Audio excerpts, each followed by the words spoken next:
Hello नमस्कार दोस्तों, स्वागत है आपका आज के इस वीडियो के अंदर, जिसके अंदर हम बीए पार्ट सेकंड एग्ज़ाम 2020 यानी कि जो आपका हिस्ट्री का 6 जनवरी को एग्ज़ाम है उसके लिए बहुत ही ज़रूरी क्लास लेकर आ गए हैं। और ये हिस्ट्री पहले पेपर के लिए जो मध्यकालीन भारत का जो पेपर होने वाला है, पहला पेपर, और 6 तारीख को वो आपका पेपर है। तो उसके लिए 1% आपको मतलब 1 या 2% इसी टॉपिक से पढ़ने वाले हैं।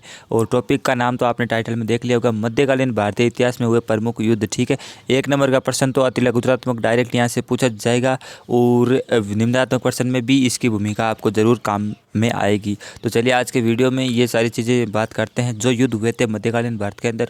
और सारे युद्धों की हम बात नहीं करेंगे, जो आपके प्रश्न एग्जाम में पूछे जाते हैं और अक्सर कंपटीशन एग्जाम पूछे जाते हैं वही युद्ध हम लेने वाले हैं। इसकी PDF आप टेलीग्राम से ले सकते हैं, यहाँ से लिंक डिस्क्रिप्शन में दे दी गई है। और यूट्यूब चैनल को सब्सक्राइब कर लेना, एग्जाम में बहुत ज़्यादा काम आने वाले हैं।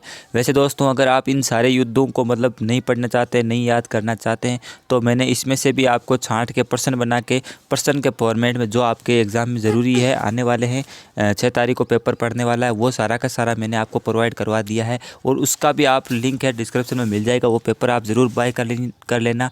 20 रुपये उसकी प्राइस रखी गई है। दोनों पेपर आपको मिलेंगे हिस्ट्री के। ठीक है, तो उनमें से आपको लगभग 70% या 80% प्रश्न पढ़ने वाले हैं। ठीक है, एग्ज़ाम के अंदर तो डायरेक्ट आप वहाँ से वो पेपर भी लेके और वहाँ से भी प्रिपरेशन कर सकते हैं, उन प्रश्नों को रट सकते हैं।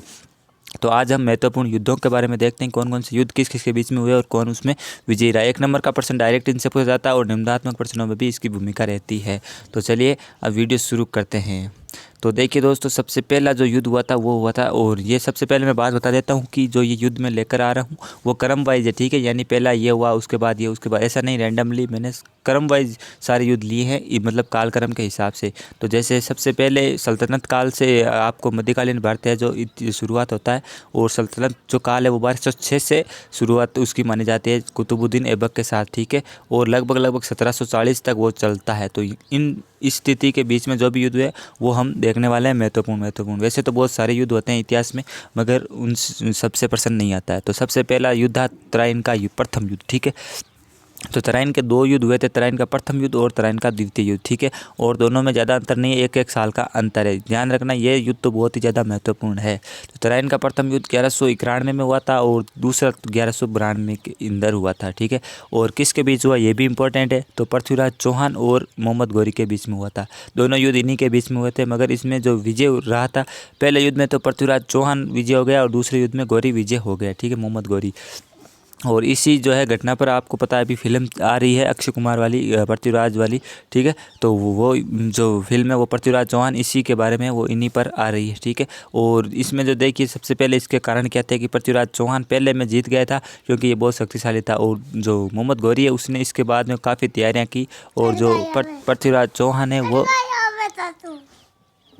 तो मोहम्मद गौरी ने तो काफ़ी ज़्यादा मतलब इस हार के कारण तैयारियां कर ली और दोबारा उस पर हमला कर दिया। मगर पृथ्वीराज चौहान जब जीत गया एक बार, तो उसने मतलब कोई तैयारी दूसरी बार मतलब की नहीं, और इस बार जो दूसरा युद्ध है उसको हार का सामना करना पड़ा। और उसमें एक कारण था कि उसका जो दोस्त था जयचंद, उसका भी अभी आगे नाम आएगा अगले युद्ध में। तो जो जयचंद था उसने भी दूसरे युद्ध में इसको धोखा दे दिया था। ठीक है, तो ये सब कारण थे पृथ्वीराज चौहान के द्वितीय युद्ध में हारने के कारण। ऐसा निम्नात्मक प्रश्न में पूछा जाता है तो आपको ये टॉपिक लिखने में काम आएगा। ठीक है, फिर अगला युद्ध देखिए जो इंपॉर्टेंट है वो है चंदावर का युद्ध। ठीक है, तो चंदावर का युद्ध 1194 के बीच गौरी और जयचंद। ठीक है, अब जयचंद है ये भी अपने राजस्थान के ही सुशासक थे, और ये जो पहले तो इन्होंने जो प्रथम युद्ध हुआ था तराइन का उसमें पृथ्वीराज चौहान के साथ था ये जयचंद, और द्वितीय युद्ध के अंदर जो है इसने मतलब इससे साथ धोखा कर दिया पृथ्वीराज चौहान के साथ जयचंद ने। तो इसके बाद तो ये मोहम्मद गौरी भी हार, मतलब पृथ्वीराज चौहान भी ये दूसरा युद्ध हार गए, और जो चंदावर का युद्ध हुआ था इसमें भी जयचंद हार गए। ठीक है, अब आपके मन में ये भी सवाल आएगा कि अगर ये जयचंद ने गौरी का साथ दिया तो मतलब गौरी और जयचंद के बीच में युद्ध क्यों हुआ। तो इसका भी कारण यह है कि गौरी को पता चल गया था कि जो आदमी मतलब अपने दोस्त के साथ ही मतलब बगावत कर सकता है, उसके साथ भी धोखा कर सकता है, तो वो मेरा क्या होगा। वही कॉन्सेप्ट लेकर उसने इसको भी हरा दिया। ठीक, तो वैसे इसका ये तो ज़्यादा इंपॉर्टेंट नहीं है चंदावर का युद्ध, मगर बाई चांस पर्सन पूछ भी ले तो भी आपको याद रखना है 1194 के अंदर। वैसे तराइन का प्रथम और द्वितीय युद्ध आपको ज़रूर याद रखना है, ठीक है, तारीख के साथ में। फिर देखिए पानीपत का प्रथम युद्ध आपको, मतलब पानीपत के 3 युद्ध हुए थे इतिहास के अंदर। फर्स्ट युद्ध हम देख रहे हैं तो ये हुआ था, इसकी डेट सहित मैं आपको बता रहा हूँ, 21 अप्रैल 1526 के अंदर, ठीक है, डायरेक्ट 1526 के अंदर। इससे पहले युद्ध हुए थे मगर मतलब 1194 के बाद में युद्ध काफ़ी हुए, मगर वो हमारे लिए इंपॉर्टेंट नहीं है एग्जाम के दृष्टिकोण से। तो पानीपत का प्रथम युद्ध 21 अप्रैल 1526 को हुआ इब्राहिम लोदी और बाबर के बीच, ठीक है। और ये युद्ध बहुत ही ज़्यादा इंपॉर्टेंट तो वैसे तो नहीं है, और इसमें देखिए बाबर जीत गया था, ठीक है। तो ये युद्ध मतलब ऐसे ही हुआ था जिसमें बाबर वैसे जीत गया था, और इसका कोई खासा फर्क पड़ा नहीं मतलब इब्राहिम लोदी के अंदर। तो वैसे इसका जो है ज़्यादा फर्क इसलिए नहीं पड़ा क्योंकि तो सर दोस्तों इसका तो युद्ध का बहुत बड़ा प्रभाव मतलब भारत की सत्ता पर पड़ा था। वैसे बाबर पर ज़्यादा प्रभाव नहीं पड़ा, बाबर तो इसमें वैसे भी विजय हो गया, जो इब्राहिम लोदी हार गया। तो इसके बाद जो भारत में मुग़ल सत्ता की जो है स्थापना हो गई थी पानीपत के प्रथम युद्ध के बाद में।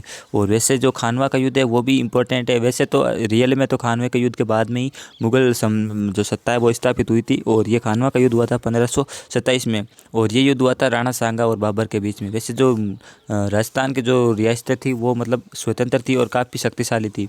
तो अगर वो भारत पर अधिकार करना चाहते थे, जो भी शासक होते थे, तो उनको राजस्थान वाली रियासतों को तो हराना, उन पर कंट्रोल करना ज़रूरी था। वैसे जैसे अकबर ने भी महाराणा प्रताप को हराने की काफ़ी कोशिशें की थी। तो इसी प्रकार खानवा का युद्ध राणा सांगा और बाबर के बीच में हुआ 1527 के बीच में, और इसमें भी बाबर जीत गया था, ठीक। फिर उसके बाद में बाबर का पुत्र हुआ था जो हुमायूं। तो हुमायूं ने चौसा का युद्ध और बिलग्राम का युद्ध लड़ा था। इसमें बिलग्राम का युद्ध आपको ज़रूर ध्यान रखना है, प्रश्न आ सकता है। तो बिलग्राम का युद्ध दोस्तों 1540 के बीच में हुआ था, और ये हुमायूं और शेरशाह सूरी के बीच में हुआ था, और इसमें भी शेरशाह ही जीता था।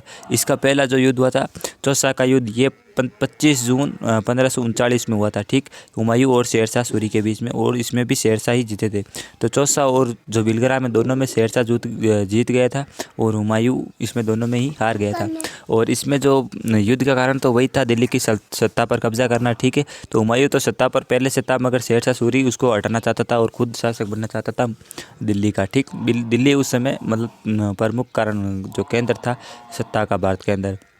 उसके बाद अगला युद्ध देखिए पानीपत का द्वितीय युद्ध। प्रथम युद्ध तो अभी हमने देखा था 21 अप्रैल 1526 को, और द्वितीय युद्ध जो हुआ था वो हुआ था 5 नवंबर 1556 के बीच के अंदर। ये इंपॉर्टेंट है, और ये इसलिए इम्पोर्टेंट है क्योंकि ये युद्ध हुआ था अकबर और हेमू के बीच में।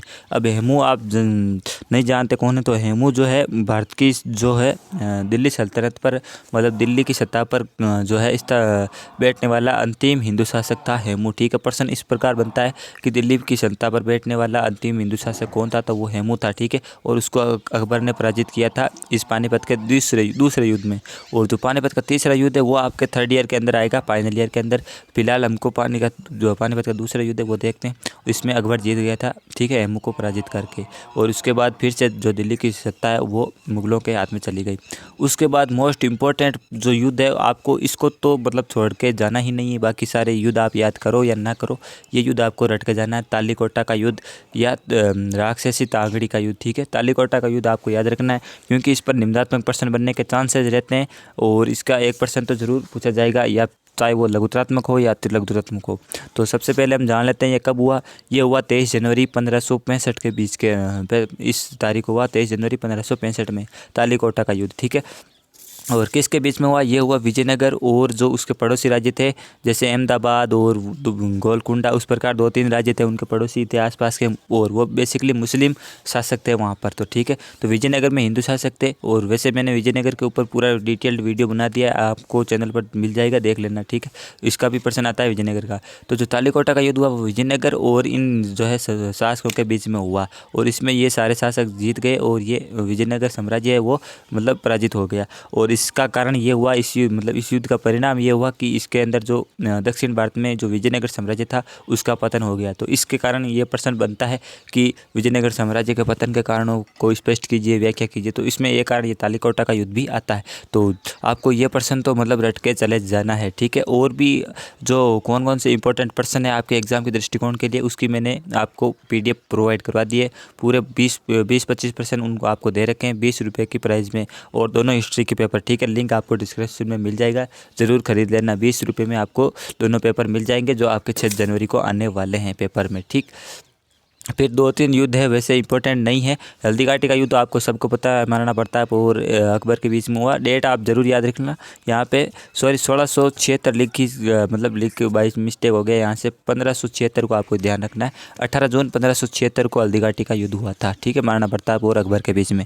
इसमें अकबर वैसे विजय तो हो गया था, मगर उसकी जो मतलब आकांक्षा थी, मनोकांक्षा थी कि महाराणा प्रताप को बंदी बनाएंगे, कैद करेंगे, वो उसकी पूरी नहीं हुई। तो ये एक प्रकार से अकबर और महाराणा प्रताप दोनों की ही मतलब इसमें जीत नहीं हुई थी, मगर जो कुछ इतिहासकार है उसमें अकबर की जीत मानते हैं। अभी भी इस पर डिबेट चालू है। फिर 2 युद्ध जो है वो उत्तराधिकार के युद्ध हुए थे, जो मतलब शासक बनने के लिए जो युद्ध हुए थे औरंगजेब के बाद के अंदर। और ये दोनों युद्ध औरंगजेब ने जो है वो, एक युद्ध औरंगजेब का था और एक औरंगजेब पुत्रों का था, ठीक है। तो जो धर्मत का युद्ध हुआ था वो 1657 के बीच में हुआ था। और औरंगजेब और मुराद, ये इसके भाई था, मतलब औरंगजेब का भाई था मुराद, तो इसके इन दोनों के बीच में हुआ धर्मत का युद्ध। और इसमें भी औरंगजेब ही जीत गया। जब जो शाहजहाँ था उसको उसने कैद कर लिया और उन्होंने आपस में जो है कैद कर ली, क्या नाम, मतलब उत्तराधिकार के लिए संघर्ष किया, युद्ध किया आपस में। तो इसमें औरंगजेब जीत गया। तो उसके बाद औरंगजेब की मृत्यु यानी 1707 के बाद में जो फिर से मतलब उत्तराधिकार संघर्ष हुआ। तो वो जो औरंगजेब के पुत्र थे बहादुर शाह और जाजम, वैसे और भी पुत्र थे उनके, मतलब वो तो बाकी इसमें युद्ध में शामिल नहीं थे, वो किसी न किसी गुट में शामिल हो गए थे। मगर जो औरंगजेब के 2 पुत्र थे बहादुर शाह और आजम, उनके बीच में फिर से युद्ध हुआ 1707 में, जज्जऊ का युद्ध, ठीक है। ये भी वैसे इंपॉर्टेंट नहीं है, मगर बाई चांस प्रश्न में पूछा जा सकता है। तो इसमें बहादुर शाह जीत गया और फिर बहादुर शाह शासक बना दिल्ली मुगल सत्ता का, दिल्ली सल्तनत का, ठीक है। तो औरंगजेब के बाद में जो मुगल सम्राट बना वो था बहादुर शाह, ठीक है, बहादुर शाह प्रथम के नाम से। और वो सारी चीज़ें आप BA फाइनल ईयर के अंदर देखने वाले हैं।